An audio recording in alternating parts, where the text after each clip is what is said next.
Pick your demons, choose your heroines, sharpen your weapons, it's time for a supernatural throwdown.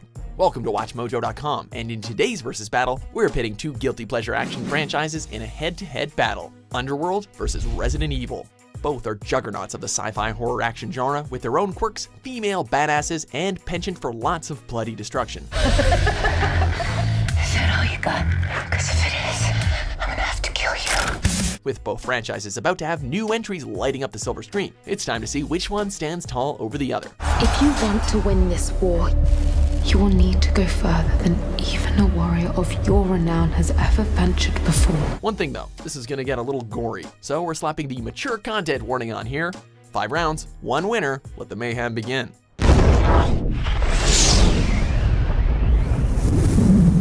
Round 1, story. The war had all but ground to a halt in the blink of an eye.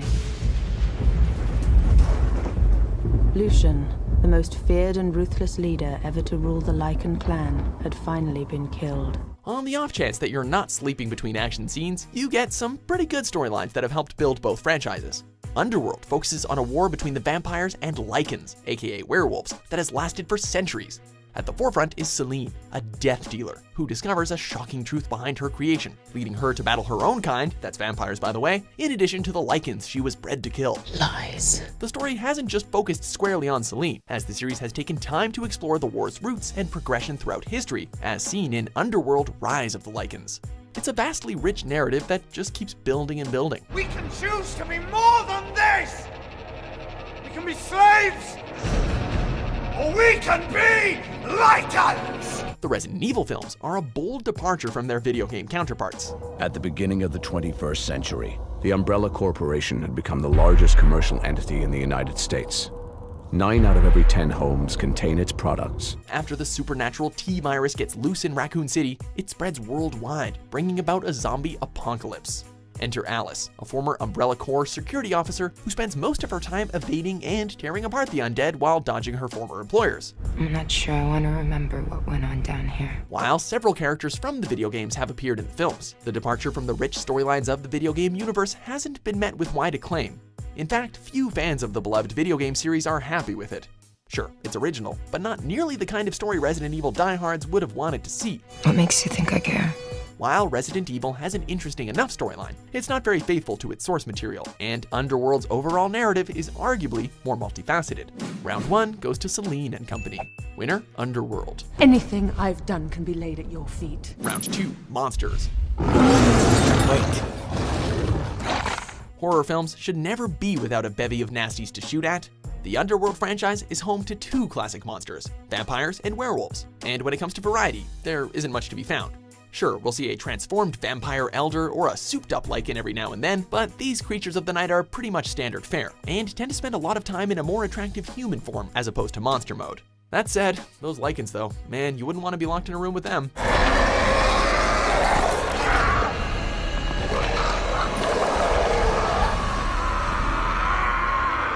Thanks to it being based on a video game franchise, Resident Evil brings a lot of the series' various and unique bioweapons out to play. Just one bite, one scratch from these creatures is sufficient. And then, you become one of them. Alice and company have faced several of these classics, aside from the standard Walking Dead. The Lickers, the dreaded Nemesis, and of course those pesky mutated canines all make appearances, looking to make life a living hell for all survivors of the zombie apocalypse. We've got nothing against the vampires and werewolves of Underworld, but a little more variety in creature design would probably boost its appeal. Both franchises have plenty of badass monsters on hand, but Resident Evil's overall diversity of said monsters gives them the edge here. Winner, Resident Evil. What are we gonna do? We're gonna kill every last one of them. Round 3, visual style. You're all going to die down here. Resident Evil has shied away a bit from the style of the video games, embracing a more colorful approach to its movies, especially after the 3rd film. No doubt this helps them stand out from the games even more than they already do. It should be noted that, as several video game characters have appeared throughout the series, some of their signature looks have been faithfully recreated for the films. Hold it.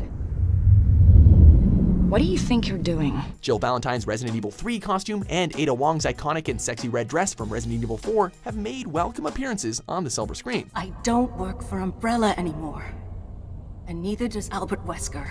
Underworld has set itself up as a gothic, romantic action series from the get-go, embracing darkness with open arms. All that is certain is that darkness is still ahead. Emphasis on the color black adds an intense level of creepy to the action.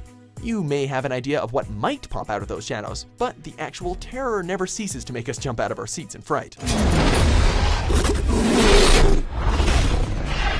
Black is a color that the series has always worn well, from the dark shadows to Celine's iconic costume. Even the rivers of blood seem to have a darkened tint, definitely the stuff of nightmares. He wants the blood of Celine. If they use it, the Lycan's power will be limitless. Although Resident Evil's colorful style is a big plus for them on the visual side of things, Underworld's love for pure darkness proves that less is more in this particular battle.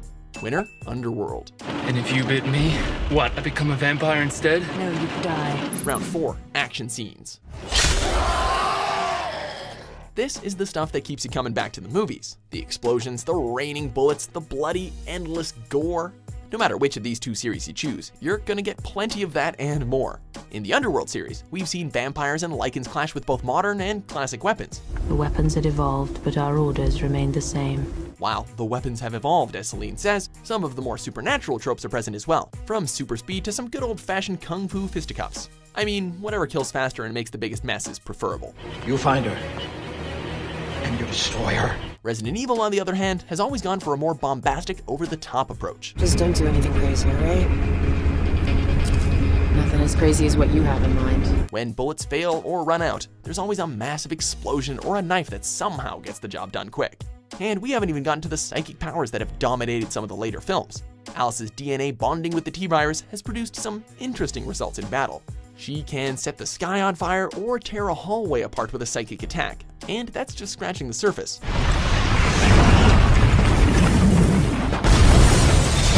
Underworld tends to keep the battles big but secretive, as per its premise. But with Resident Evil, there's always an excuse to go as big and as loud as possible. I'm coming for you! Good luck with that. Both franchises are never short on action, blood, fight scenes, and overall badassery, but Resident Evil's flair for the extravagant, not to mention Alice's psychic abilities, make this a tie game. Winner, Resident Evil.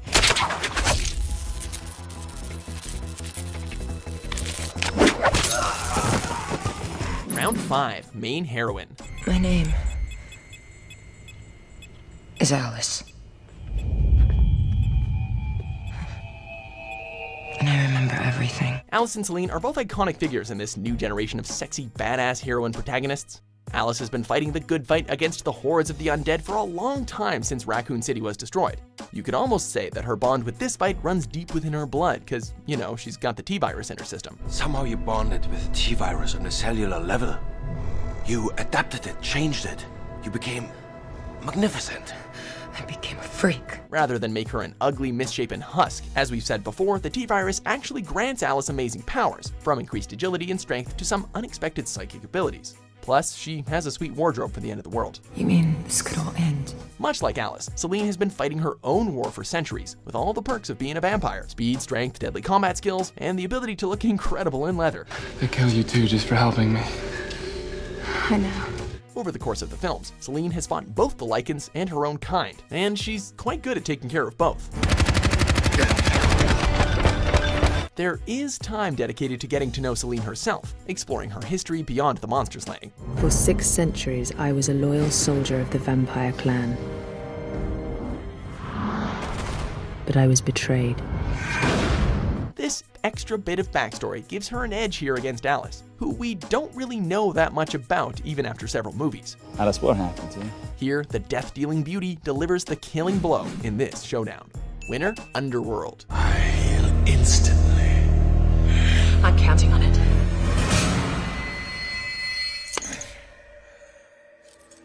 Well, there you have it, folks. With ammo to spare, Underworld emerges victorious from this duel.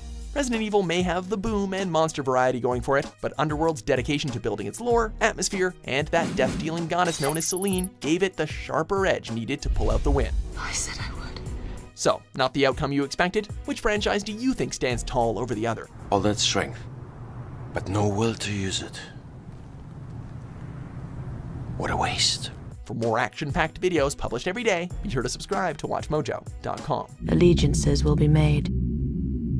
And soon, I will become the hunted.